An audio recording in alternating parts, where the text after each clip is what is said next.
So, hi Kowsheek, we are at FSOSS. Yeah, hi. So, would you like to introduce yourself? Well, my name is Kowsheek. I'm part of a startup company at the digital media zone called 3 Cubes.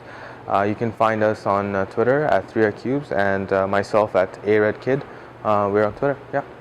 Awesome. So, you did a talk this morning at FSOSS. So, Yeah. What was the subject? Well, we talked about CARE, which is our project for healthcare industry. It's based on the cloud. We use Windows Azure. And I talked about the open source technologies and the really nice projects that we used in CARE. I heard the word Windows Azure. Yeah. So, would you like to talk to me a little more about what was your experience?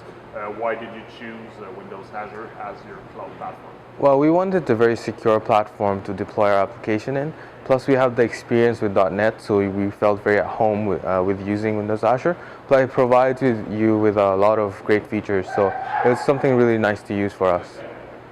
And do you have any tips and tricks for people that would like to start using Windows Azure? Well, I think it's a really good place to start with the Windows Azure SDK. It integrates really nicely with Visual Studio.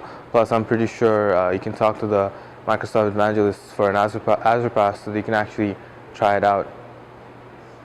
Good. So Microsoft is there today, and we were there yesterday for the FSOSS. So what is your thought about Microsoft being at open source and free software conference? Well, I think Microsoft really evolved over the last at least 5 years, and they have adapted to the community and the technologies that are open source out there, and they've really integrated themselves into the open source. And being an FSOSS is one more step towards it, and it's a really good step forward for Microsoft. I think being someone who loves open source technologies, it's a great thing that Microsoft's doing to involve themselves with open source things. Good. So thanks for your time. Maybe you want to tell the people where we can join us on the internet? Well, you can find me on kowsheek.com. Also, you can find us on Twitter at 3 Cubes and at aredkid on Twitter. Yeah. Awesome. Thanks. Thanks. And have a great end of the conference. Okay, you guys too. Thanks.